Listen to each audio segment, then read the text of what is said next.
We take for granted all the things we have, but what about the things we don't have? Salutations, Snowdrift County. This is your community news.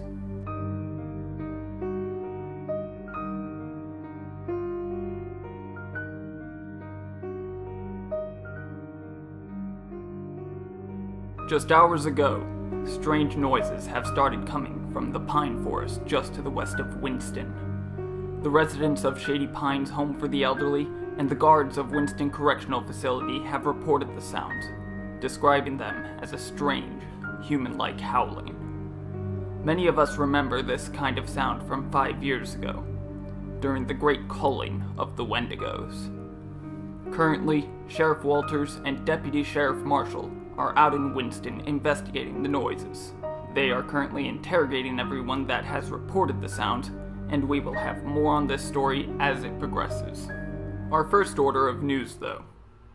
The investigation into the break-in at the Bromdale Public Library has finally gained some traction. In the latest interrogation of Annie Germain, Sheriff Walters was able to find out that a document was taken from the Forbidden History section of the library. While Annie did not keep the document, she did reveal its current location. This morning, Sheriff Walters went to the location that Annie said the document was hidden and found it. The document is now locked in a triple-bolted safe at the Sheriff's Tower in Bromdale. The Sheriff herself is still waiting for permission from the County Senate to read the document and learn what Annie has. Joe did tell me that she got the name of the file before locking it up. Just so happened to glean at the label on the aged manila folder. It was census records from the year 1932. The sheriff has no idea why Annie would take these records, but she does know when she took them and where she got them from. We all know the only time and place she could have gotten her hands on this folder. Speaking of investigations, I held one of my own recently. Our missing neighbors still continue to return from the southern peaks. They still continue to speak their blasphemous ideas. Calling themselves the Tanned, they tempt those that they come into contact with to join them beyond the southern peaks, to become acquainted with their goddess, and, as they put it, to bask in the warm sunlight she provides. Since his return, Matthew Sheldon has been holding weekly sermons, praising the goddess of the peaceful meadow. During these sermons, the winds of light seem to surround him and darken the skin of all that listen. After the sermon, those that have been affected by the winds join Matthew beyond the southern peaks. When they come back, they are initiated as one of the Tanned and declare themselves a member of what they now call the Congregation of the Peaceful Meadow. The county senate has said nothing of these blasphemers against the Church of Sithagwa, and they have ordered the silence of the Bromdale and Preston mayors. With this silence enforced on the two leaders of our community, I felt the need to investigate this group myself. I went to Matthew's last sermon, making sure to wear my best windproof clothing, covering myself from head to toe, having no exposed skin that could be affected by the wind. It did make it hard to hear, and it did get some attention from the other citizens in attendance, but I stayed anyway. From what I gathered, the goddess they seem to worship is one that brings warmth and blinding light, one that allows the ground to sprout leaves, and for water to flow freely. The glowing wisps of air whipped around us as his speech got more intense. After the sermon, Matthew led those in attendance south. Everyone that got hit by the wind followed him, a blank stare in their eyes. Thankfully, the precautions I took actually worked, and I was not compelled to follow. I just rushed back home before anyone noticed I was fine. It was quite the terrifying experience, citizens. Personally, I found Matthew's whole speech deeply disturbing. Water shouldn't flow unless it's from a faucet or deep underground. And a warm, blinding light sounds nuclear to me. I think I'll pass. Folks, Sheriff Walters has sent me an update on what's going down in Winston. After interrogations, Sheriff Walters and Deputy Sheriff Marshall came to the conclusion that the sound coming from the pine forest were wendigos. Deputy Sheriff Marshall led Sheriff Walters and a small militia of guards from Winston Correctional to where he spotted one of the terrifying creatures just months ago. As they approached the edge of the woods, the howling got more intense. Soon, they found themselves face to face with the large, void black figure, sharp antlers growing from its head, and hollow white eyes seeming to pierce into their souls. This creature was indeed what they feared, a wendigo. The monster smelled of burnt flesh. The deputy sheriff confirmed this was the same one he saw on that day. It still showed the damage he left on it when he narrowly escaped his encounter with it. The wendigo let out an ear-piercing howl, and the small militia soon found themselves surrounded by a multitude of the terrifying things, each of them with skin blacker than night. Everyone prepared their weapons, but the numbers soon overwhelmed them. The militia had to make their escape. They ran. Not all were fortunate enough to make it back to the correctional facility, though. At least 3 of the guards were captured. Currently, the militia is attempting to regroup. Sheriff Walters is calling out to all citizens of Snowdrift County that are brave enough to face the terrifying wendigos to come to the correctional facility to once again cull their population. Citizens, oh how I wish I could join the calling of the wendigos. I had such a blast during the last one 5 years ago. I managed to rig together the flamethrower I built back in college. I had to have killed at least 20 of the things single-handedly with it. I actually keep it behind a glass case here at the station. Unfortunately, station management rented out the portable transmitter to Daryl Livingston, and I'm contractually obligated to keep this show going. So, because of that, I can't go. I guess Mayor Livingston rented the transmitter so that he could start hosting his own show about watching the obelisk in downtown Preston. Being the mayor of Preston, he is fully within his rights to do so. I decide to give it a listen. Not really much to say about it. It's mostly him and occasionally Teresa Bruscovy watching the city, with the mayor giving minute-by-minute updates on the obelisk still floating in downtown Preston. It was kinda boring. He didn't even have any interesting ads. Like this one. Julia Nasher sent a personal ad about her new book coming out. It's titled A River in the Ice, and is a 400-page novel about a woman who loses everything and takes her sled into the thick snowfall that surrounds her home to try and start a new life. In the snow, she finds another who has done the same thing years before.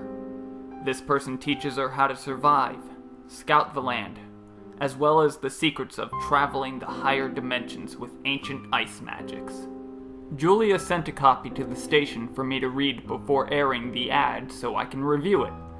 I have to say, I couldn't put it down. Mostly because it kept floating above my coffee table when I tried to, and it would not rest on the surface until I finished it cover to cover.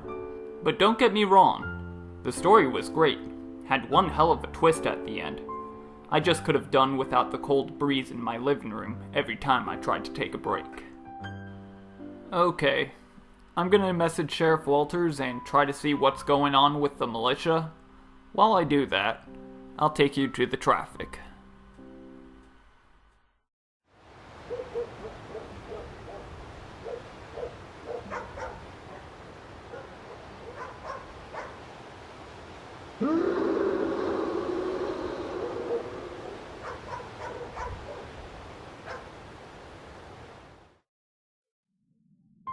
So, I got in touch with Sheriff Walters. She's still typing a response for the air, but she did tell me that she's setting up her phone so that I could watch the battle through it. While we wait for a proper press release, I have some news about the dogs. The wild dog pack still continues to avoid the towns of Winston and Blairsville in their constant circling path.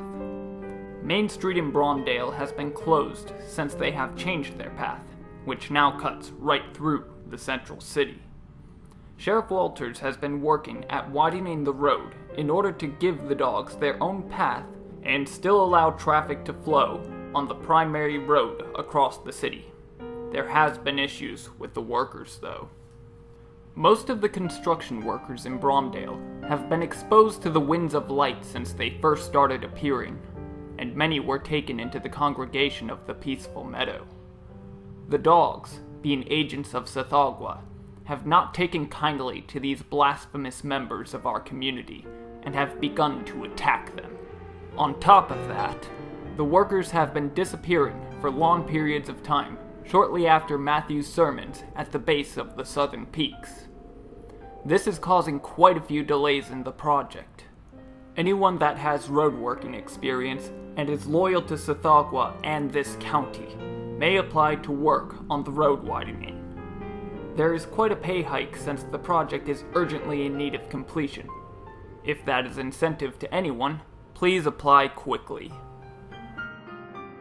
Okay, I received an official statement from Sheriff Walters.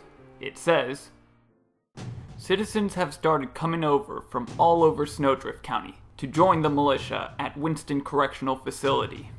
Volunteers coming in from Blairsville seem to be the only ones properly prepared to fight against the Wendigos, though, being armed with flamethrowers like I was 5 years ago. Everyone else brought conventional guns, or in the case of the Prestonian volunteers, plasma rifles. Those aren't gonna do too much damage against the creatures, though. Maybe stun them for a bit, but only full incineration seems to ever work in killing them. Sheriff Walters got the video feed up and ready for me on her phone, so I can give an actual account based on what I can see through her phone's camera. It looks like quite a few people have come to join the militia. From what I can see, though, in spite of how many people have already come to join the fight, the number of the Wendigos could still very easily overwhelm the militia. There just don't seem to be enough people prepared to take on the terrifying creatures. According to Sheriff Deputy Marshall, we have never seen such a growth of the Wendigo population. We still find it hard to believe that they managed to breed so much since the Great Calling 5 years ago. The howling still continues to echo throughout Winston from the pine forest. In order to ensure the numbers needed to cull the population once again, the County Senate has also hosted a draft to mandate random citizens to become members of the militia. Thankfully, they placed more slips for the members of the congregation, rather than your average law-abiding citizens. It is best to use the most expendable members of the community to go into this battle. And here they come now, the draftees. A rather large group of people, most of them with blotches of skin a few shades redder than their original appearance. They now rise over the horizon, joining the militia they are mandated to join, and waving their battle-ready weapons. With the militia having now grown in numbers, it is time once again to march towards the woods and face the Wendigos. The militia now walks towards the pine forest, where the howling still continues. Everyone prepares their weapons as the Wendigos exit the dense forest. Led by the one that Deputy Marshall faced, the creatures charge at the group. The Blairsville volunteers respond with a single blast from their flamethrowers. The battle to cull the monster's population begins. There is so much going on in the battle. It is hard to describe. But while I watch, I have a notice from Jane Golding, head of the Divination Department at Blairsville Academy. It is time once again for our horoscopes. Aries, take time to reflect on all the things you have missed in life. Is there anything that seems to stand out to you? It is never too late to do that thing you've always wanted to do. Taurus, charge headlong into all your troubles. Those that are too weak will run. Those that stand to challenge you are your only worthy adversaries. Do not back down. They may get a concussion, but you will persevere. Gemini. In the mirror is not your reflection, but your double. Everyone's double is in there. The world on the other side is just ours reversed. Your double will fail to show one day. They have crossed over. You must do the same and take their place.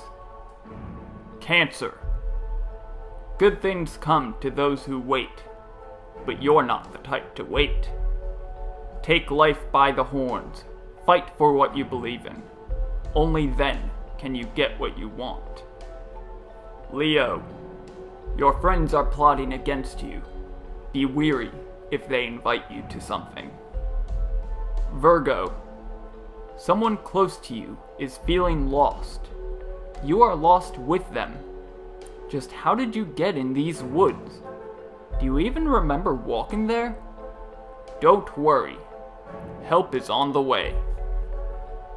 Libra. A change is greatly needed in your life. Try doing something that you would not consider normally doing, like phasing. Try it right now. Just try to go through the wall closest to you, and see if you come out the other side. Scorpio. Watch out. The danger is all around you. You cannot see it, but it is still there.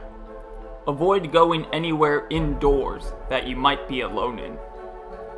Sagittarius. Raise yourself to above the clouds. We don't know what's up there. Be the first to find out. Don't fear. The ground will catch you if you fall. Capricorn. You should host a party. Send out an invite to everyone you know. Just make sure it's a theme party. Otherwise, people won't come. No one likes a generic party. Aquarius. A stranger is just a friend you haven't met yet. You should try and talk to at least 3 strangers a day. You might find someone to replace that person you lost long ago. And finally, Pisces. The universe is a cold, calculating thing. It cares not what the future holds for you, nor your plans in life. A message from beyond the clouds is not in store for you. Just make it up as you go along. Alright, citizens. Telling from the video feed, the final volley of flame was let loose. All is quiet in Winston now. The battle is over. The Wendigo population was culled once again. We're not sure if any of them escaped during the chaos of the battle. I think I saw a couple of them run into the woods. But for now, this is a victory. The greatest help was the Blairsville volunteers with their flamethrowers, whose immense literal firepower scorched the pitch-dark skin of the monsters and melted the snow that laid on the black dirt around them. In the end, everyone used their more conventional weapons to just make sure that none of the things got close to the Blairsville citizens.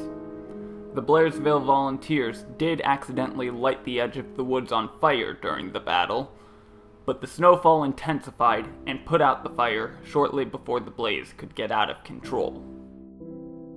With all safe in Winston, and the culling of the Wendigos concluded, Snowdrift County can once again return to its average daily life.